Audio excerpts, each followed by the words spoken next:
talvez vocês todos já saibam, né, mas vale reforçar, todas essas sessões iniciais, né, a parte da apresentação, a gente tem gravado e disponibilizado tanto no YouTube, né, com os slides aparecendo, quanto também no Spotify, na forma só de áudio, né, para quem prefere aí escutar dessa forma. Então, se vocês perderam alguma das sessões anteriores, dá para pegar essa parte aí da apresentação. O debate a gente não está gravando para também não expor ninguém e tal, mas essa partezinha inicial está toda disponível lá nos nossos canais. É só procurar Reagrupamento Revolucionário no YouTube ou no Spotify que vocês acham. Então lá no nosso site também, a gente sempre faz o post lá com o link, né? Inclusive aproveito aqui para fazer um convite para vocês acessarem o site. Vou botar aqui no chat o link, que teve uma série de publicações recentes ali. A gente publicou recentemente um texto de balanço do governo Lula, com as nossas análises e posições sobre o governo. Também o lançamento de um livreto, que é uma coletânea de textos sobre Cuba, tanto alguns materiais mais históricos de grupos que a gente vai debater aqui hoje, analisando o que era Cuba, né, o que foi a Revolução Cubana, quanto materiais mais atuais nossos sobre o que está acontecendo hoje em Cuba com essas reformas econômicas, os protestos recentes, né, que tiveram um ano atrás? Não, 2 anos atrás já, e que vem acontecendo de forma mais esporádica desde então, né, menorzinhos. Então ficou o convite também a vocês acessarem esse material. E por último, a nossa revista, né? A gente publica semestralmente, saiu a mais recente, está lá no nosso site também em PDF, para vocês baixarem gratuitamente. O Livreto de Cuba também é gratuito. E se vocês quiserem versão impressa, é só procurar com algum de nós que a gente tem esses materiais impressos para vender a preço de custo. Então, bom, dados os recados, eu vou abrir aqui os slides, aí se der algum problema, ou se vocês quiserem fazer algum comentário, vocês podem abrir o microfone, porque eu não vou mais enxergar aqui as janelas de vocês, nem o texto. Então, a gente vai fazer aquela dinâmica, né, de uma apresentação aqui de uma meia hora, talvez, um pouquinho mais, e depois a gente abre aí para os debates, considerações de cada um. Tá aparecendo direitinho para vocês os slides? Se der algum problema, vocês me avisam aí pelo microfone, por favor. Bom, a gente vai, com o encontro de hoje, encerrar esse ciclo que a gente vem aí nos últimos meses, né, de debate sobre o que aconteceu com a Quarta Internacional depois da morte do Trotsky, que virou o trotskismo pós-Trotsky, digamos assim, né? A gente já debateu bastante o que a gente considera uma série de formas de revisionismo, ou seja, de desvios do programa e do método de análise original do trotskismo, que para a gente levou à destruição da Quarta Internacional enquanto uma organização revolucionária, além da própria destruição no sentido da organização, né, que teve uma série de rachas ao longo aí das décadas do pós-Segunda Guerra. E aí na sessão de hoje a gente vai encerrar esse ciclo apresentando um pouco as alternativas que a gente reivindica, né? Como é que nós do Reagrupamento Revolucionário nos posicionamos diante desse mar de grupos trotskistas, né? Desse sopa de letrinhas aí de grupos que se reivindicam como a continuidade da Quarta Internacional. Então, obrigado. Então, para recapitular muito rapidinho, assim, o que a gente já debateu nas sessões anteriores, né, sobre o que a gente considera que foi a destruição da Quarta Internacional, a destruição do trotskismo a nível organizado, digamos assim, né, tem dois aspectos importantes aí, né, que é uma destruição física, a ruptura da continuidade dos próprios quadros, né, que construíram a oposição de esquerda nos anos 30, que fundaram a Quarta Internacional e conduziram ela nos seus primeiros anos. Tem uma série de fatores aí, né, que eu tentei enumerar aqui nesse primeiro slide, que tem a ver com isso, com o assassinato, com a morte, né, dessa militância que construiu o trotskismo nos seus primeiros anos. Então, a repressão, tanto do fascismo na Europa, quanto da própria máquina stalinista, né, que assassinou uma série de dirigentes, militantes experientes, incluindo aí o próprio Trotsky, em 1940, e nessa situação que já era de muita fragilidade, né, onde o trotskismo perdeu uma série de quadros muito importantes que se conectavam com o bolchevismo, se conectavam com os primeiros anos ali de construção da Internacional Comunista e que foram depois para a oposição de esquerda, veio a Segunda Guerra Mundial, que rompeu os laços entre a maior parte das seções, né, que eram principalmente seções europeias, e elas ou foram destruídas mesmo, né, na situação dos países que foram ocupados pelas forças nazistas, e aquelas que ainda conseguiram manter uma existência, muitas vezes na clandestinidade, ficaram quase todas isoladas nacionalmente, né, sem conseguir manter os seus vínculos de comunicação uma com as outras. E na prática deixou de existir um centro internacional que coordenasse o trabalho dos grupos que até então pertenciam à Quarta Internacional. O que existia de liderança internacional foi movida para os Estados Unidos no início da guerra, e basicamente ficou ali isolada, manteve algum contato com algumas seções da América Latina, de algumas outras regiões do mundo, mas o núcleo do trotskismo, que era a Europa, né, onde estava a maior parte da militância, ficou realmente nessa situação de isolamento e destruição. E aí a gente debateu bastante lá nos primeiros encontros o processo muito frágil de reconstrução da Quarta conforme a guerra terminou, né? Uma série de quadros muito jovens e, em vários sentidos, inexperientes também, assumindo a condução desse processo de reerguer a Quarta Internacional. Na última sessão a gente falou, por exemplo, do Mandel, né? O Mandel foi eleito para liderança internacional em 46, tendo acho que 23, 24 anos, né? Era um cara super jovem, e por mais que fosse alguém que militava desde a adolescência na seção belga, ele era inexperiente no sentido de ser um dirigente, né? De cumprir tarefas de direção. O Pablo também, né? Que vai ser a figura mais proeminente nesse momento, por mais que fosse um militante experiente no sentido de ter atuado na clandestinidade durante a guerra, estava longe de ter a experiência que aquela liderança que foi assassinada, seja pelos nazistas, seja pelos stalinistas, tinha, né, de coordenar uma internacional, de ter uma experiência, inclusive, de ter participado da Terceira Internacional na sua época revolucionária e tal. E além dessa juventude, dessa inexperiência desses quadros que estavam assumindo a Quarta Internacional após a guerra, a gente debateu também todo o processo de burocratização que levou à expulsão ou à quebra, né, o silenciamento de quadros mais antigos, mais experientes de algumas sessões. Alguns deles a gente vai debater daqui a pouquinho, como a da sessão inglesa, que se colocaram contra o que eles estavam entendendo ali como desvios no programa, contra o que eles consideravam análises incorretas da conjuntura, e ao invés de serem recebidos com um debate aberto, fraterno, foram muitas vezes silenciados, né? E alguns efetivamente expulsos, como acontece na seção francesa, onde o Comitê Central era em maioria contra algumas das coisas que a gente já debateu aqui, que o Pablo vinha defendendo, e esse Comitê Central foi expulso. E aí acabou que um racha majoritário saiu da Quarta Internacional dentro da seção francesa. Então a gente tem a quebra de continuidade nesse sentido de que a própria militância não é a mesma, né? No imediato início da guerra e nesse processo aí de reconstrução da Quarta Internacional no pós-guerra. A gente tem toda uma nova turma aí de militantes, de dirigentes entrando em cena, que não fazem o elo, né? Não viveram aquelas experiências de fundação da Quarta. Mas tem também uma ruptura mais importante ainda, que é a ruptura do programa e do método, né? Que aí é o que a gente mais debateu mesmo nesses últimos encontros, que são os vários tipos de revisionismo que se desenvolveram, principalmente nos anos 50, nos anos 60, levando aí a visões muito diferentes do que é o trotskismo, né? Das tarefas dos trotskistas naquelas décadas.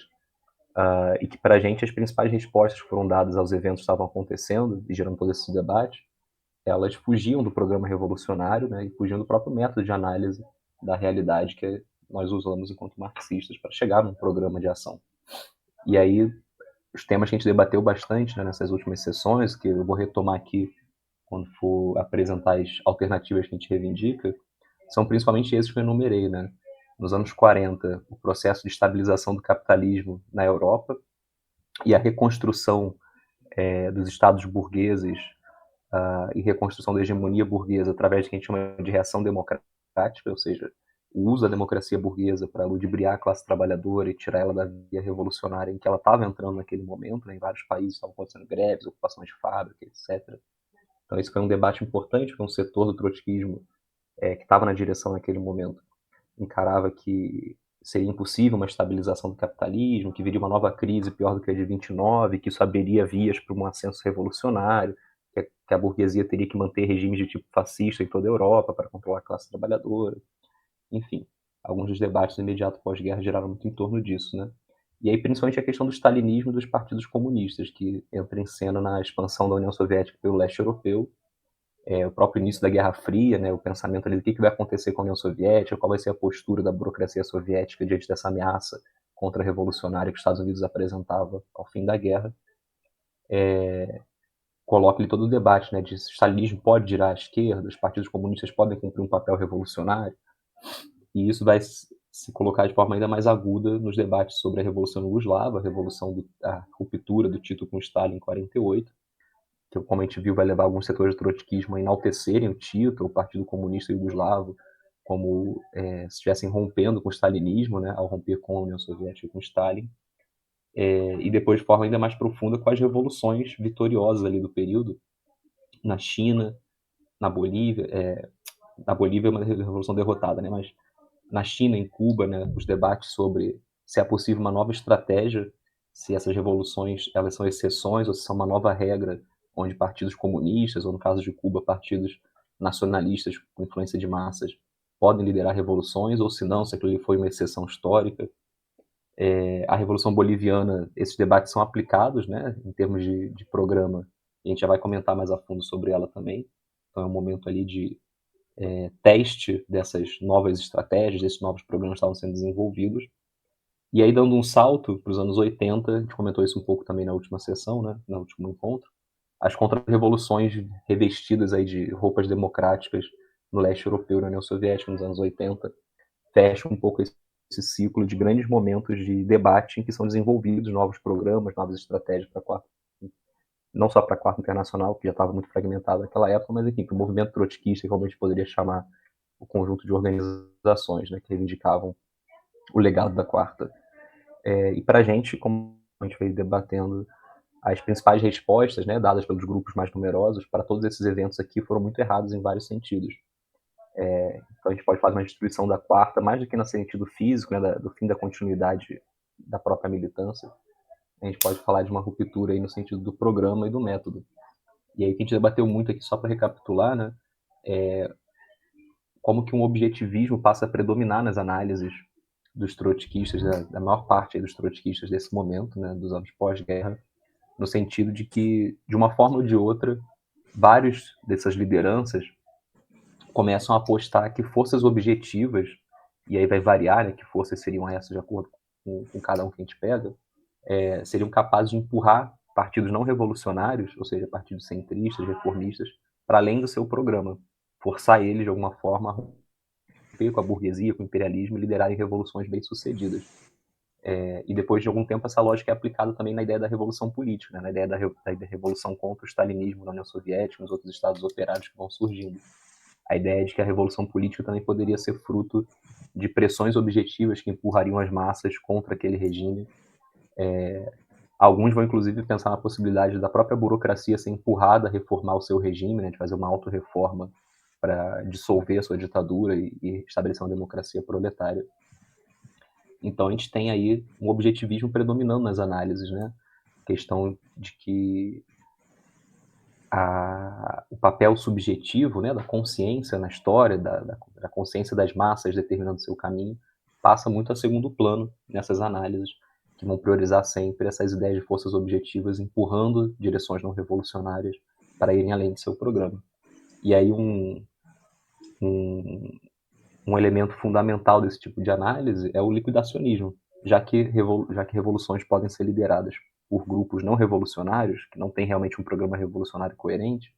Então, o Partido Trotskista, né, o Partido Marxista, que seria o representante real do programa revolucionário, deixa de ser central, como era até então nas análises do Trotsky, do Lenin, deixa de ser um elemento central para uma revolução vitoriosa. O trotskismo fica então reduzido a ser uma mera ala esquerda, ou dentro desses partidos, ou uma ala esquerda externa, digamos assim, né, fazendo pressão por fora, para corrigir possíveis desvios pontuais de rumo desses partidos que estariam sendo levados pelas forças objetivas a irem além do seu próprio programa. Então a gente viu aí a ideia do Pablo do entrismo profundo nos partidos comunistas, onde os trotskistas teriam que esconder o seu programa, e também a ideia de apoio crítico a esses novos regimes que vinham surgindo, né? Em vez de fazer uma oposição, como o trotskismo fez na União Soviética na sua origem, a ideia de que tinha que ser uma ala ali que apoia esses governos da China, em Cuba, ainda que fazendo críticas pontuais. E dois elementos fundamentais, né, que aí também eu vou tentar ressaltar bastante aqui, eu trazer as alternativas que a gente reivindica, como que isso tudo, nessas capitulações a esses outros grupos não revolucionários, leva a uma releitura de o que é uma revolução e uma releitura de o que é o Estado dentro do marxismo.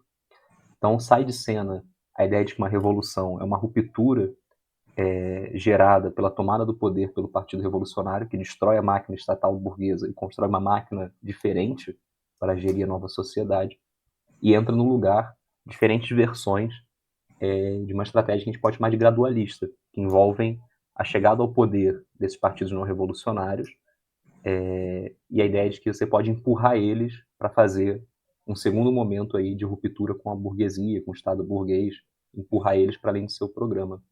Então sai de cena a noção de que revolução envolve destruir a máquina estatal burguesa e entra em cena várias formas diferentes aí de leitura de que é possível você, por dentro do Estado burguês, caso ele esteja sendo gerido aí por uma força radical, né, com influência de massas, você fazer uma transição para o Estado operário, para a ditadura do proletariado.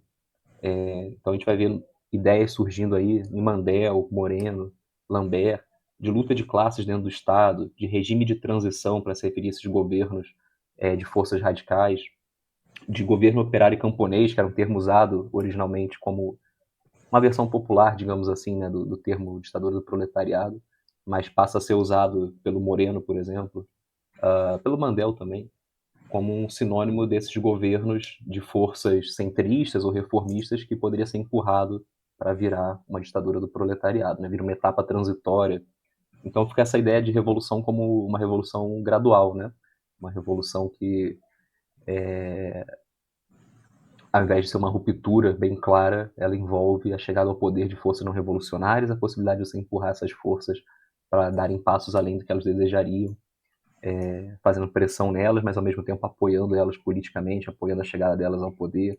Enfim, tudo que a gente já discutiu aí, né, em mais detalhes nas últimas sessões. Então, diante desse cenário de destruição do trotskismo, como é que a gente avalia que a gente tem que se relacionar com o legado do trotskismo, né? Tem uma coisa que se salva em todas essas décadas aí de destruição revisionista do trotskismo? Para a gente, sim. Só que não no sentido de uma organização que lá atrás resistiu e está de pé até hoje, intacta, né, representando de fato a continuidade do trotskismo. A gente avalia que foi muito frágil a resistência a esses revisionismos, uma série de razões, né, e que a gente tem, digamos assim, lampejos de continuidade do programa, do método marxista ao longo dessas décadas onde o revisionismo predomina. Organizações, às vezes mais breves, às vezes que conseguiram se desenvolver por algum tempo. Então, para a gente, a continuidade revolucionária ela tem a ver com o resgate e o desenvolvimento do método marxista e não necessariamente com a continuidade ao nível de uma organização que se mantém de pé o tempo inteiro até os dias de hoje. Eu até trouxe aqui uma citação do nosso manifesto programático, né, um documento que a gente desenvolveu em setembro de 2020, resumindo um pouco nossas visões, nossas posições centrais, que define um pouco isso também, né, na sessão final em que debate ali os exemplos históricos que a gente reivindica, que é justamente o tema aqui do encontro de hoje, tem essa citação que resume para a gente o que é a continuidade revolucionária, como lidar com o legado do trotskismo nessas décadas pós Segunda Guerra Mundial, né? Então a gente afirma o seguinte: o rompimento de 53, aquele rompimento em que um setor se retira da quarta em resistência ao revisionismo paulista e forma o Comitê Internacional, esse rompimento significou o fim da Quarta Internacional como uma organização política coerente. Para nós, a continuidade revolucionária do trotskismo é muito frágil. Não está relacionado a uma só tendência que foi capaz de salvaguardar e desenvolver o programa revolucionário ao longo dos anos de crise do movimento. Em vez disso, vemos a continuidade revolucionária como a soma de contribuições realizadas em diferentes momentos, por diferentes grupos que contribuíram para manter, para desenvolver e para passar adiante as ideias e as práticas do trotskismo. Essas contribuições são para nós um ponto de partida fundamental para a reconstrução do movimento socialista revolucionário. Ou seja, para a gente, continuidade não é só um pedaço de papel dizendo reivindicamos a herança da Quarta Internacional. Obviamente, diante dos revisionismos, lutar para manter a essência do programa trotskista é um fator fundamental, mas a gente precisa desenvolver também, né? Então eu botei em negrito aqui, né? Manter, desenvolver e mostram justamente isso, né? Não só a defesa dos princípios contra o revisionismo, mas também a capacidade de, diante daqueles vários temas que eu enumerei ali no início, né, que causaram os debates que levaram aos revisionismos, como que foram apresentadas alternativas, né, de análise e de posicionamento para esses novos eventos da luta de classes bem complexos que marcaram aí as décadas pós-Segunda Guerra Mundial até o final do século XX. Então, eu vou apresentar aqui alguns dos grupos que a gente reivindica, que foram capazes, né, de fazer um resgate do programa diante do revisionismo, mas também de avançar diante dos eventos complexos que estavam acontecendo. Alguns grupos eu vou detalhar um pouco mais, outros eu vou passar mais rapidamente. Isso tem a ver com a própria existência desses grupos, né? Como eu falei, alguns que a gente reivindica foram muito breves, foram experiências muito isoladas, que não duraram muito. Outros conseguiram ainda ter alguma inserção na luta de classes, ter um desenvolvimento de alguns anos. Então, alguns eu vou passar mais batido, porque de fato tiveram uma existência mais breve, mas ainda assim tem contribuições que a gente reivindica. E o nosso manifesto programático, né, de onde eu tirei aquela citação, está disponível lá no site, ele é muito fruto da gente conseguir trazer para o presente, né, fazer esse esforço de analisar o mundo que a gente vive hoje, a partir das contribuições desses grupos que eu vou apresentar. Então, mais do que posições ali, em 1900X eles tiveram tal posição, para a gente o que importa é as análises que levaram eles a essa posição, é a defesa, manutenção, desenvolvimento do método de análise do marxismo, né, diante de novos desafios da luta de classes. Então, o primeiro aqui que é importante ressaltar é o grupo que existia na Inglaterra, imediatamente após o fim da guerra, o Partido Comunista Revolucionário, que foi fruto da fusão de alguns grupos que estavam ali com algumas divergências durante os anos da guerra, e eles se fundem nesse momento de reconstrução da Internacional, em meados dos anos 40, e traz uma série de contribuições importantes em meio aos primeiros revisionismos que a gente comentou lá nas primeiras sessões. O debate sobre estabilização econômica na Europa ou não, eles vão fazer uma série de análises sobre o momento da economia, apontando que está tendo uma recuperação econômica, que nada apontava para uma nova crise iminente, profunda, como alguns setores do trotskismo defendiam. E eles vão fazer um debate muito importante de que não é necessário a gente adotar uma perspectiva catastrofista para manter o programa revolucionário. O que significa essa perspectiva? Aquela velha ideia de que para ter revolução, quanto pior, melhor, né? Então precisa ter uma crise devastadora que destrua as condições de vida da classe trabalhadora para a gente poder reivindicar o programa revolucionário, que se não tiver colocado isso, então o programa revolucionário perde seu sentido.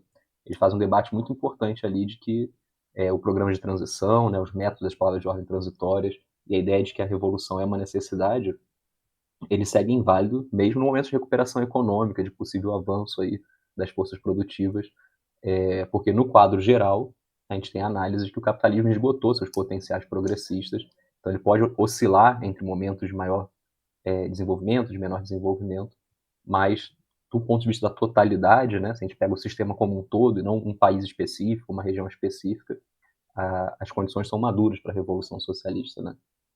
Então não precisa de catástrofes econômicas e sociais para a gente defender o programa revolucionário. Esse é um debate importante que esse partido vai fazer com essa liderança que está ascendendo ali em 44, 46, a liderança internacional da Quarta, muito apoiada pelo SWP dos Estados Unidos, né, que vai dar ali um apoio moral para o Pablo, para o Mandel se colocarem como novos líderes, já fizeram grande parte desconhecidos, eles vão ter aí esse meio que cheque em branco do SWP para se colocarem como lideranças respeitadas e reconhecidas. E eles têm esse acordo fundamental, né, de que uma catástrofe econômica era iminente e por isso uma onda revolucionária também seria. Enquanto o RCP faz esse debate alternativo de que não é necessário isso para manter o programa revolucionário e que a gente tinha que ter pé no chão de entender que a situação não apontava para isso. E que dizer isso não era capitular a um programa democrático, a um programa reformista, né? Porque dentro do SWP tem um debate nesse sentido, de uma tendência que vai apontar que tem uma estabilização, um caminho de estabilização da economia mundial após a guerra, e que por isso tinha que abandonar o programa revolucionário. Então esse grupo da Inglaterra ele vai conseguir se enfrentar com essas duas visões erradas, né? E salvaguardar um programa revolucionário alinhado a uma análise pé no chão, digamos assim, da situação. E mais importante ainda é os debates sobre o que está acontecendo no leste europeu. Ao fim da guerra, a gente tem a ocupação militar de toda uma série de países pela União Soviética, conforme vai confrontando ali os estados, que eram meio que estados marionetes do nazismo, né? Estados aliados, onde boa parte das tropas eram tropas alemãs, inclusive, que sustentavam aqueles regimes. E aí começa um debate. Bom, a ocupação militar pela União Soviética vai levar ou não à transformação desses países? Num primeiro momento, tem uma maioria muito dogmática que vai dizer que não, que é impossível o stalinismo cumprir qualquer papel ali de expropriação da burguesia nesses países. E depois vai ter um giro, né, dessa mesmo pessoal, Mandel, Pablo, a liderança do SWP, ou setores, pelo menos, da liderança do SWP, de dizer que, sim, o stalinismo cumpriu um papel ali, então por isso o stalinismo perdeu seu caráter ali contra-revolucionário, né, que ele estava conseguindo desempenhar ações progressistas e que se fazia necessária uma nova análise do que era o stalinismo, os partidos comunistas, e isso é a base, né, de boa parte do revisionismo do Pablo, de defender que os trotskistas se dissolvam nos PCs, porque os PCs estariam girando à esquerda no mundo inteiro em resposta à Guerra Fria, à ameaça dos Estados Unidos à União Soviética. E o RCP ele faz uma análise muito mais pé no chão, apontando que o stalinismo pode levar à expropriação da burguesia, porque para manter a ocupação nesses países teria que expropriar a burguesia para poder controlar de fato essas regiões. Recupera ali uma série de debates que o Trotsky faz no iníciozinho da guerra, né, naquelas ocupações que a União Soviética vai fazer na Polônia, na Finlândia, onde o Trotsky levanta também essa possibilidade, e vão apontar, olha, essa expropriação é progressista, mas o stalinismo vai manter um regime de ditadura da burocracia nesses países, e isso não é progressista. Então, não anula em nada as tarefas do trotskismo de construir partidos ali, primeiro, para garantir que a expropriação realmente ocorra, e segundo, para garantir uma democracia proletária naqueles países, né? Lutar contra a ditadura da burocracia, por uma revolução política.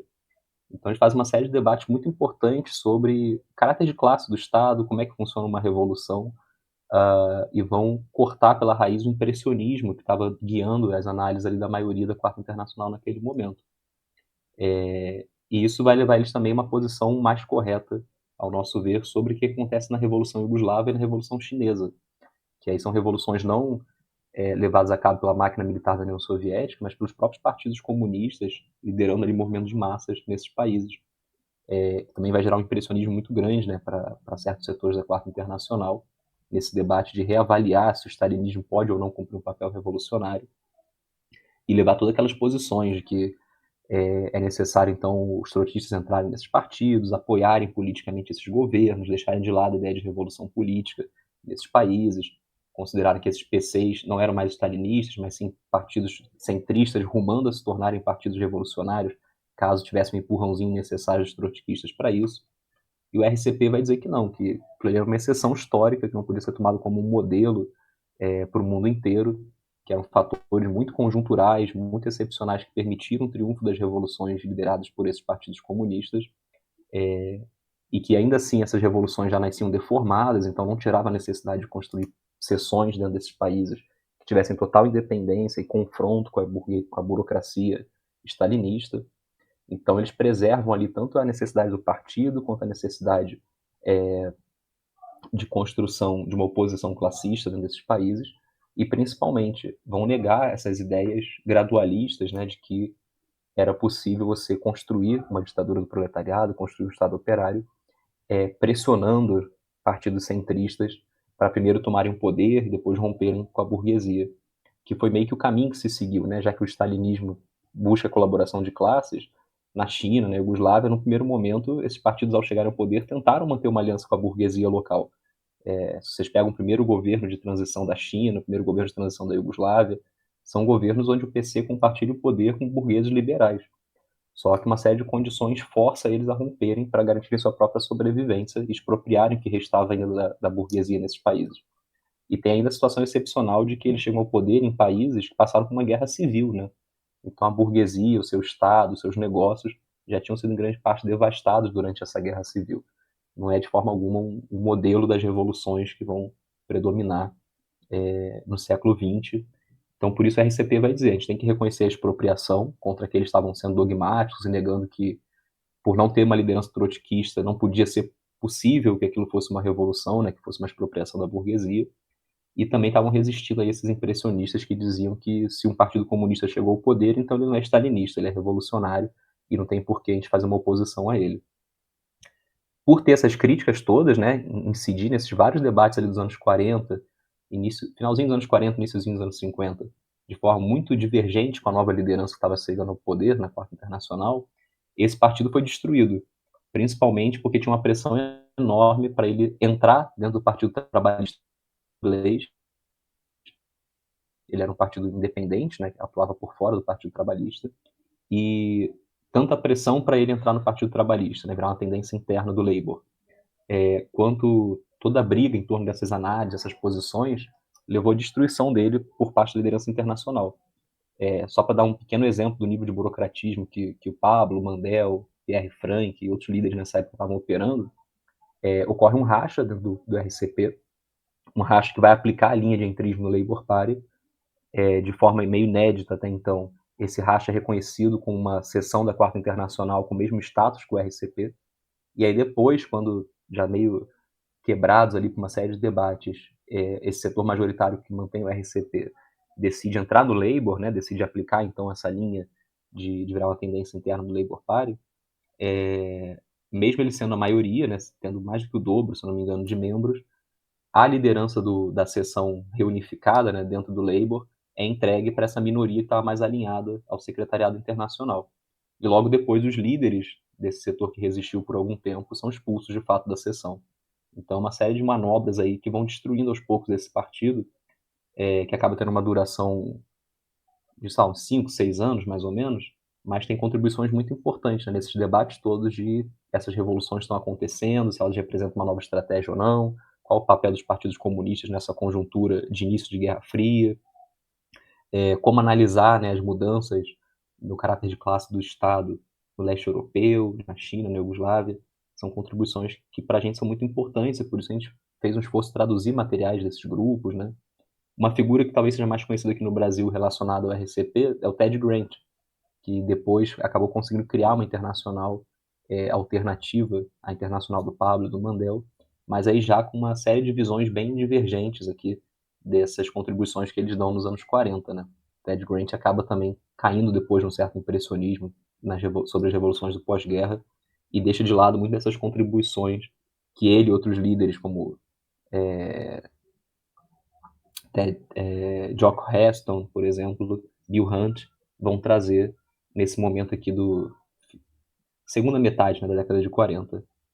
Um grupo que vai manter contato ativo com o RCP da Inglaterra e que vai seguir desenvolvendo por esse caminho que eles abrem é a tendência Verne Ryan do SWP dos Estados Unidos. É um pequeno grupo que está concentrado ali no setorial de Los Angeles do SWP. Eles vão manter uma série de trocas ali de cartas, né, de correspondências com o RCP, vão se solidarizar com a liderança do RCP diante desses abusos burocráticos e vão absorver as análises de posições que eles desenvolvem sobre o leste europeu, sobre a China. E a grande contribuição, né, da tendência Verne Ryan é expandir esse debate para a Revolução Boliviana, que vai acontecer em 52. Mas eu já chego aqui na tendência Verne Ryan. Antes, acho que é importante mencionar o que estava acontecendo já nesse início dos anos 50, dentro da Quarta Internacional, que é a ruptura, né, que vai ocorrer e formar o Comitê Internacional. Esses abusos burocráticos que o RCP sofre no final dos anos 40 vai ser replicado depois com a seção francesa, que eu mencionei lá no início, né, o PCI, Partido Comunista Internacionalista.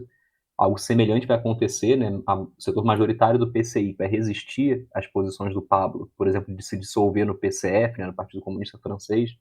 Esse setor majoritário vai ser expulso da Quarta Internacional. Isso vai ocorrer em 52. E aí esses abusos burocráticos vão se expandindo, chegou no próprio SWP, que inicialmente tinha se solidarizado, né, com o Pablo, com o Mandel, ajudado eles a chegarem no posto de dirigentes internacionais. Acaba que esses abusos burocráticos chegam ao ponto, somados também com revisionismo de programa, né, de forçar uma ruptura desses setores que discordam dos caminhos que estavam sendo seguidos pela Internacional e que não conseguiam expressar suas posições, né, diante desses abusos burocráticos, desse fechamento do regime da Quarta Internacional. Então, em fins de 53, esses setores estão insatisfeitos, vão se juntar a partir de um chamado do SWP e formar o Comitê Internacional. E aí dele vão participar um setor ali dos militantes da Inglaterra, né, que na época se chamava The Club, dentro do Labour Party. Esse setor que havia sido expulso no ano anterior na França, né, do PCI, e além do próprio SWP que vai fazer o chamado, vai aderir depois um setor de grupos da América Latina coordenados pelo Nahuel Moreno, pelo Luiz Vitale do Chile, que nesse momento vai se chamar de SLATO, né, Secretariado Latino-Americano do Trotskismo Ortodoxo. Essa galera rompe com a ideia não de criar de imediato uma nova internacional, mas de adiar o novo congresso que estava previsto para 54, pedindo a restauração do regime democrático, para que esse congresso acontecesse num clima de debate sério, né, num clima de debate onde as divergências pudessem se expressar, e que para isso acontecer era necessário adiar o congresso para dar mais tempo para os debates fluírem e tirar o Pablo do cargo de secretário, já que ele era o principal ali coordenando esses abusos burocráticos. Eles não conseguem, né, eles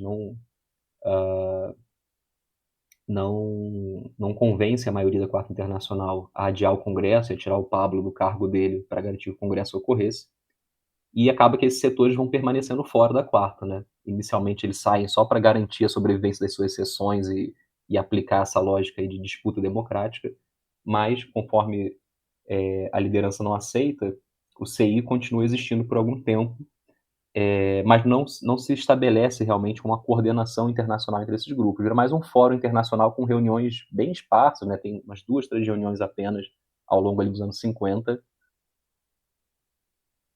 e quase não adotam nenhum documento conjunto, então não é realmente um espaço de debate, de formulação internacional, vira um negócio meio frouxo, mas traz contribuições nesse sentido de negar o liquidacionismo, né, a dissolução desses partidos dentro dos partidos comunistas de seus respectivos países. Mas cada um desses grupos aí que eu mencionei vão meio que seguir um caminho próprio ao longo dos anos seguintes, e alguns deles acabam caindo por vias diferentes também num liquidacionismo, num revisionismo, diferente do que o Pablo propunha, mas que tem as mesmas raízes aí de problemas de secundarizar a importância do partido trotskista, de buscar novas estratégias que, ao nosso ver, eram equivocadas, né, impressionistas de alguma forma. E aí, nesse caminho, né, de acabar caindo em outros revisionismos, tem uma reunificação desses setores com o grupo lá do Pablo, do Mandel, do Pierre Frank, do Livre Maitan, em 63, muito em cima de acordos sobre a Revolução Cubana. Com isso, o Comitê Internacional vai se esvaziando e fica muito na mão dos britânicos, né? Então, até hoje existe uma organização com esse nome, de Comitê Internacional. Talvez alguns de vocês conheçam pelo site WSWS. E aí eles reivindicam essa origem de 53 e tal, mas é muito distinto já das posições que tiveram ali em 53, né? E eu estou mencionando essas questões. Uma das contribuições dessa tendência Verne Ryan do SWP, que vai se solidarizar com a RCP inglês, que vai tentar desenvolver contribuições que eles fizeram, é bater de frente com que alguns desses grupos anti-Pablo estavam ali tendo convergências sobre o que fazer na Revolução Boliviana, que acontece em 52. É um país onde os trotskistas têm uma certa força, né? O POR boliviano tem uma certa influência de massas, principalmente no Sindicato dos Mineiros, que era o mais importante do país. Eles vão ter uma certa proeminência durante essa revolução e vão aplicar ali a linha do Pablo, a linha do Mandel, que vinha sendo desenvolvida a partir das análises que eles estavam fazendo sobre o leste europeu, sobre a China.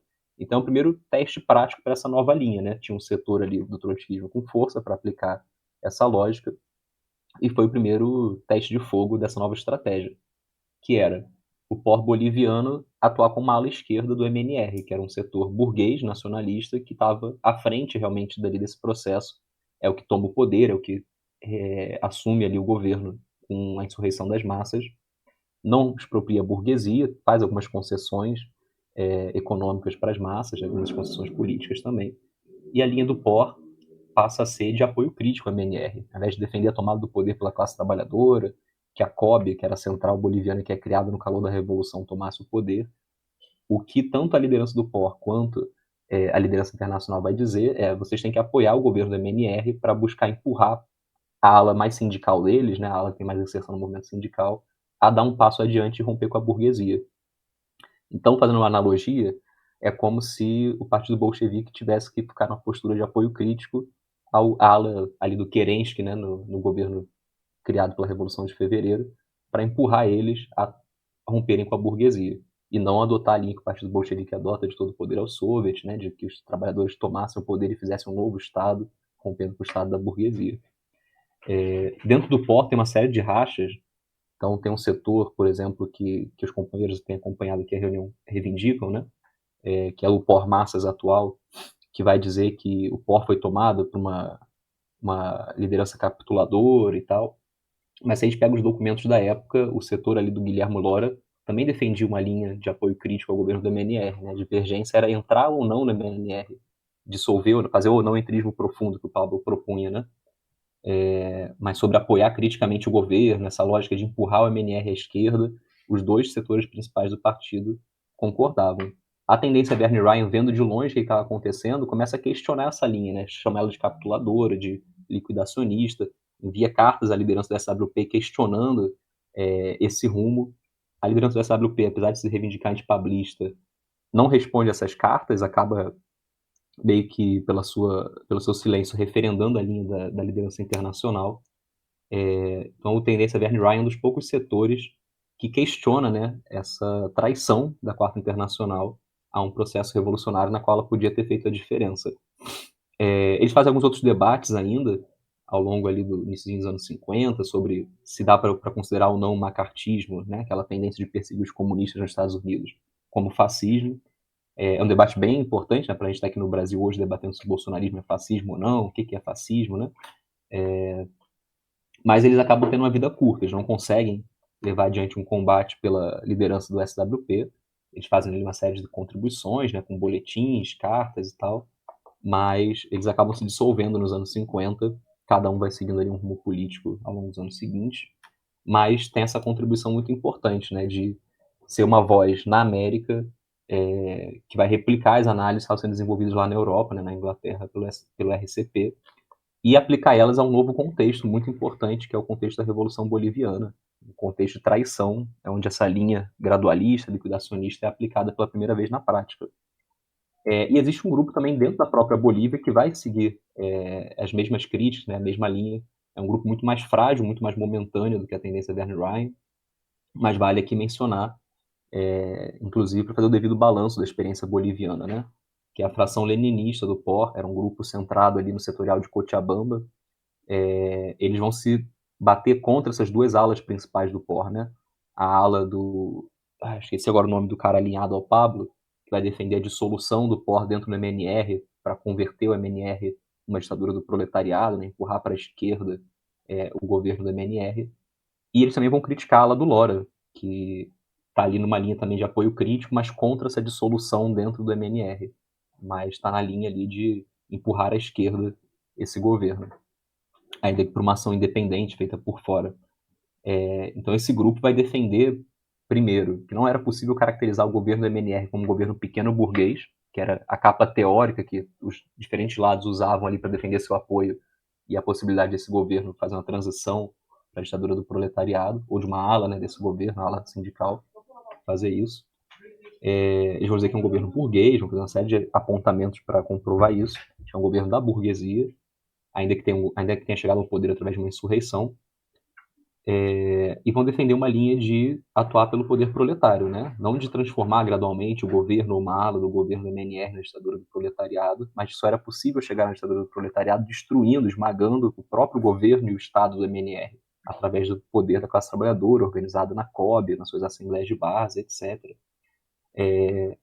Essa fração ela é dissolvida pela própria repressão do governo do MNR, né? Durante um congresso do POR, no calor da Revolução. A delegação enviada de Cochabamba é presa no meio do caminho, tem que se dissolver, fugir para o exílio, entrar na clandestinidade. E os próprios rachas no POR enfraquecem muito, né, de levarem adiante esse debate. Então é um grupo de vida ainda mais curta, mas que tem essa grande contribuição de ter vivenciado um processo revolucionário que os trotskistas podiam fazer a diferença e ter feito as críticas às linhas equivocadas que foram adotadas ali pelas lideranças desse processo, né?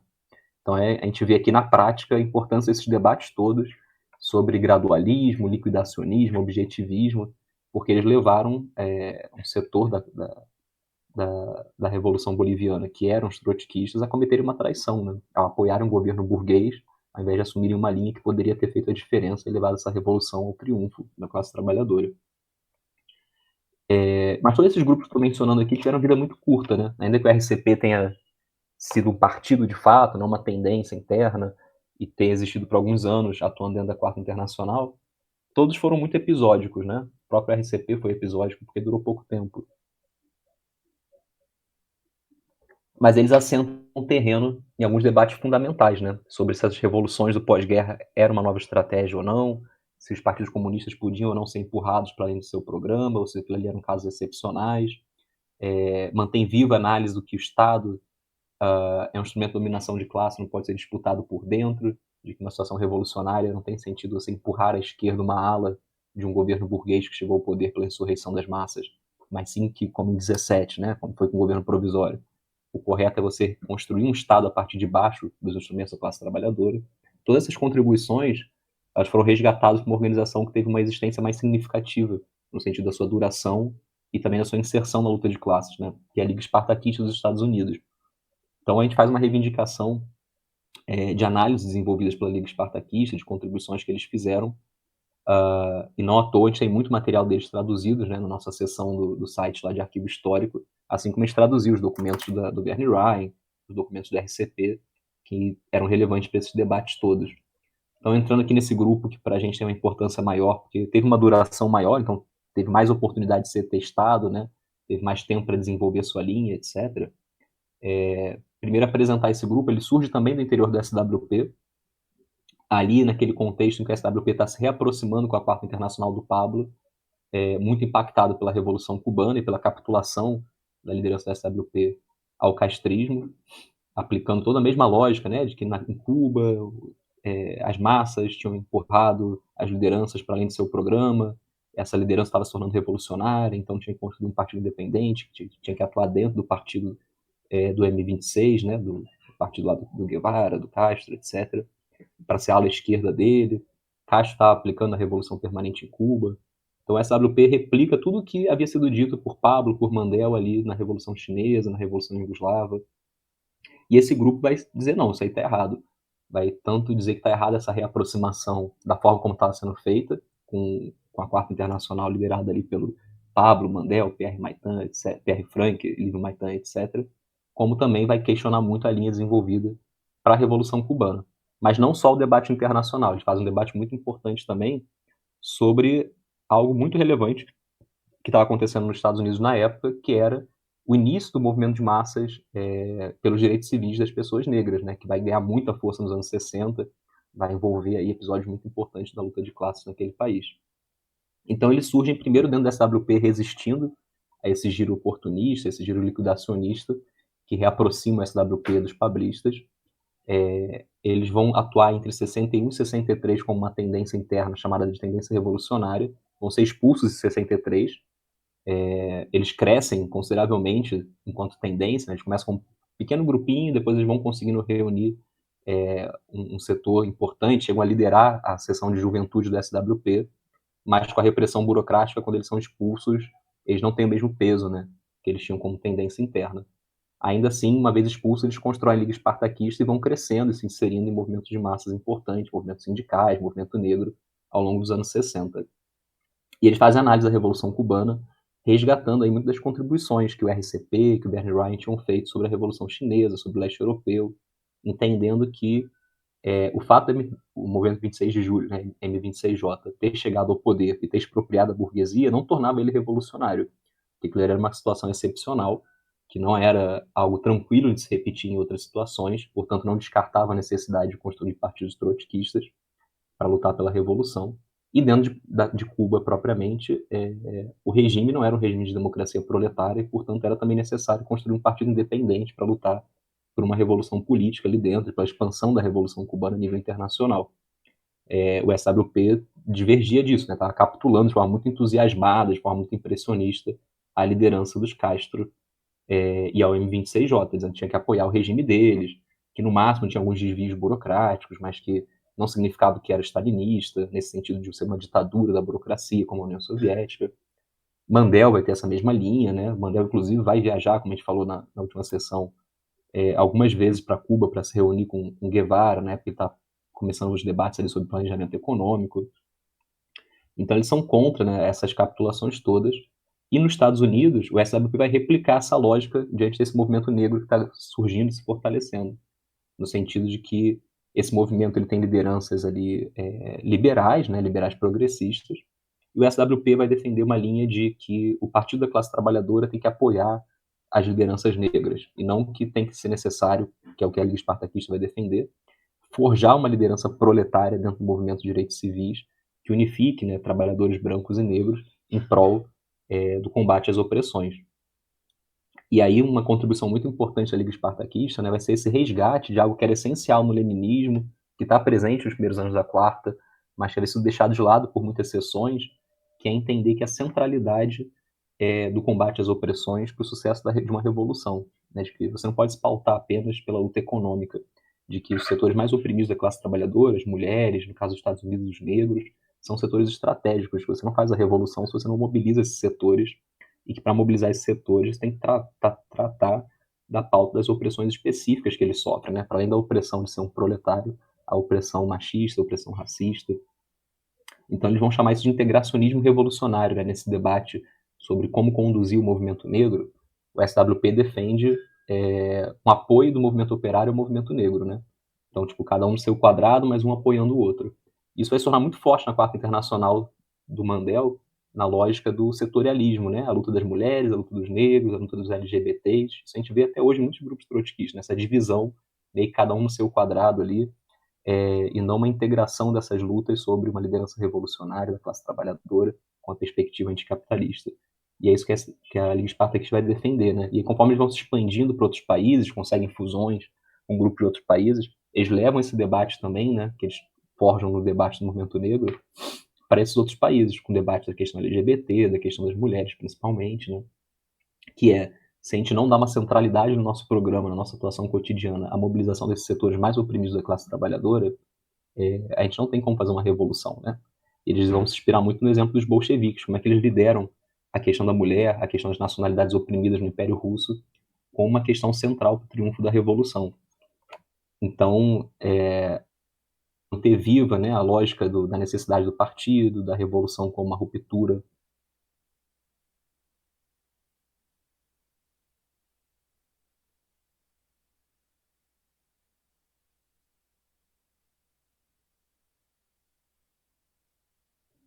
Tudo isso ainda tem esse complemento importante, né, de resgatar esse antigo debate do leninismo sobre a centralidade de um combate classista às opressões, né, de combate revolucionário às opressões que certos setores da classe trabalhadora sofrem.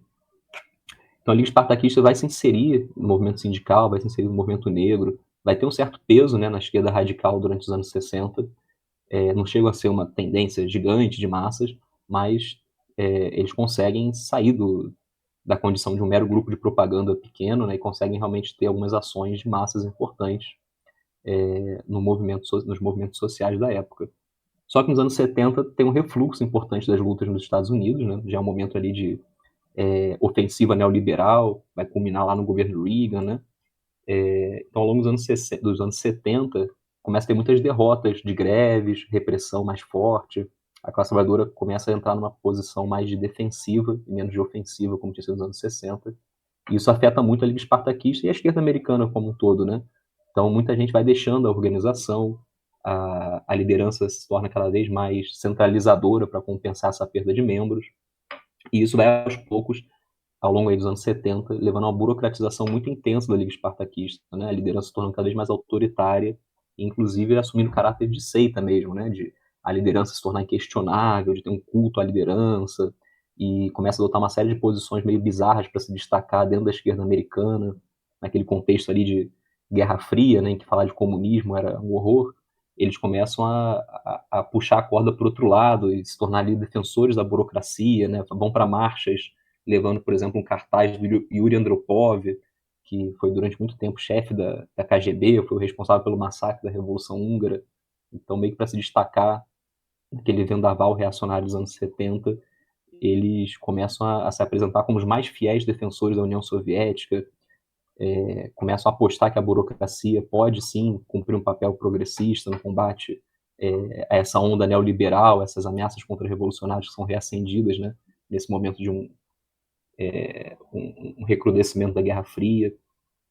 E durante esse refluxo, essa burocratização, começa também a adotar posturas de capitulação ao próprio imperialismo dos Estados Unidos, né, em alguns eventos internacionais. Então, já nos anos 80, durante a Guerra do Líbano, eles se recusam a adotar umas certas posições ali de solidariedade com a resistência local. Mais recentemente, em 2008, quando tem o terremoto do Haiti, essa organização que existe até hoje, né, ela já adota uma posição bem alheia mesmo aos revolucionários, que é de dizer que a intervenção militar dos Estados Unidos no Haiti é a única possibilidade de ajudar a classe trabalhadora haitiana naquela devastação, né, que foi o terremoto de 2008. E durante o fim do leste europeu também eles se perdem muito nas suas análises, né, fazem uma série de análises confusas, vai e vens ali, sem saber muito bem o que está acontecendo. Então é um grupo que tem uma contribuição muito importante, mas uma lógica da luta de classes é que se você não avança, você recua, né? Então, diante de um refluxo da luta de classes, durante um adiamento prolongado de situações revolucionárias, as organizações revolucionárias são duramente afetadas, né? Isso acontece com a Liga Espartaquista. Então, até hoje existe essa organização. O grupo internacional dela, que se origina como uma tendência espartaquista internacional, hoje se chama Liga Comunista Internacional, também existe até hoje, né? Tem presença em alguns países, grupos muito pequenos, né? Com algumas dezenas de membros aqui e ali, mas já muito diferente do que foi na sua origem, né? Nessas análises todas que a gente reivindica aí dos anos 60, iníciozinho dos anos 70. Então, infelizmente, é um grupo que se perdeu por uma série de razões, estou tentando resumir muito brevemente o que aconteceu, mas que manteve vivo durante algum tempo e avançou, principalmente, né? Deu contribuições novas para o programa revolucionário, naquele contexto ali de expansão dos revisionismos dentro do movimento trotskista. E aí, para finalizar aqui esse panorama, né, de grupos aí que trazem contribuições importantes, durante esse processo de burocratização da Liga Espartaquista, um conjunto de membros que foram expulsos ao longo ali do final dos anos 70, início dos anos 80, formam uma nova organização, que inicialmente vai se reivindicar como uma tendência externa e vai exigir o direito de serem reintegrados e conduzir uma batalha por democracia dentro da Liga Espartaquista e da sua internacional. Mas depois de uns anos, conforme isso não dá certo, né, não é aceito esse pedido, eles se constituem de fato como uma organização própria, independente, com o nome de Tendência Bolchevique Internacional. E esse foi um grupo mais frágil, né? Ele surge nesse momento de refluxo da luta de classes na Europa e nos Estados Unidos. Então eles não vão ter o mesmo número que a Liga Espartaquista chegou a ter, não vão ter a mesma inserção no movimento de massa que a Liga Espartaquista chegou a ter, mas eles vão ter um papel importante de resgatar o programa, né? E as posições que a Liga Espartaquista tinha desenvolvido. Fazem um debate muito importante, né? Que todo mundo aqui que milita ou já militou em algum grupo trotskista certamente vai reconhecer a importância, que é de entender que o regime interno é parte do programa revolucionário, né? Então não basta ter um programa formalmente legal para apresentar ao público e ter um regime interno todo destruído, burocratizado, porque cedo ou tarde esse regime interno de falta de democracia vai levar a desvios, vai levar a erros, porque a democracia é uma forma de você garantir que esses erros sejam sempre corrigidos, né?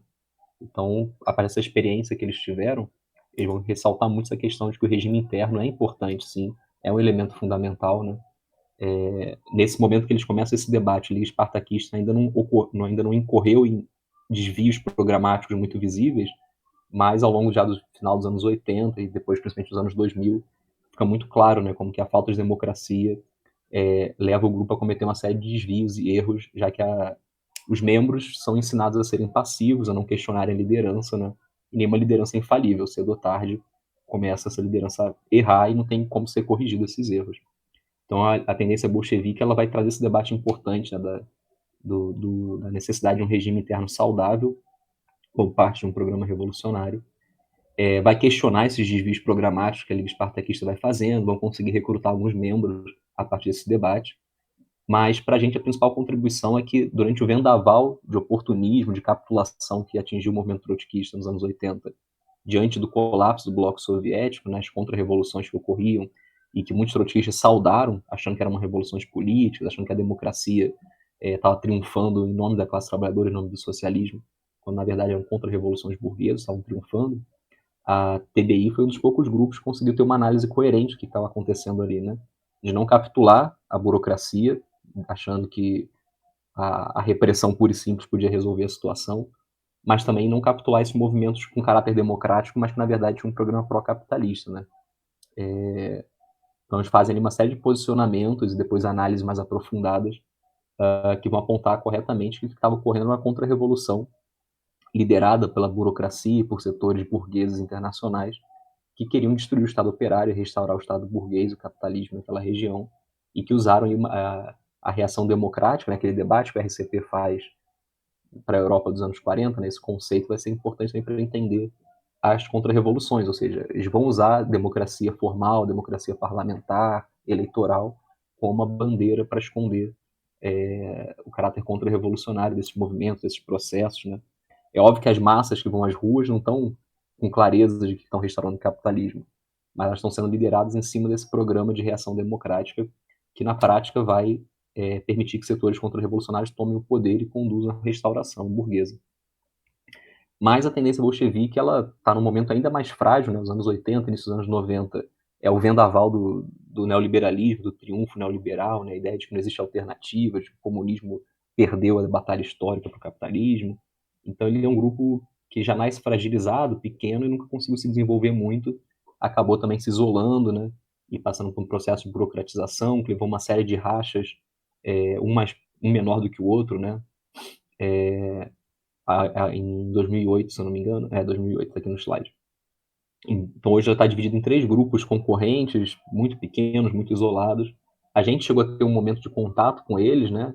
E aí a gente percebeu antes desses rachas, a gente percebeu essas fragilidades que eles tinham, né? Esse isolamento, essa falta de vontade de se inserir no movimento de massas, a falta de vida interna dentro da organização.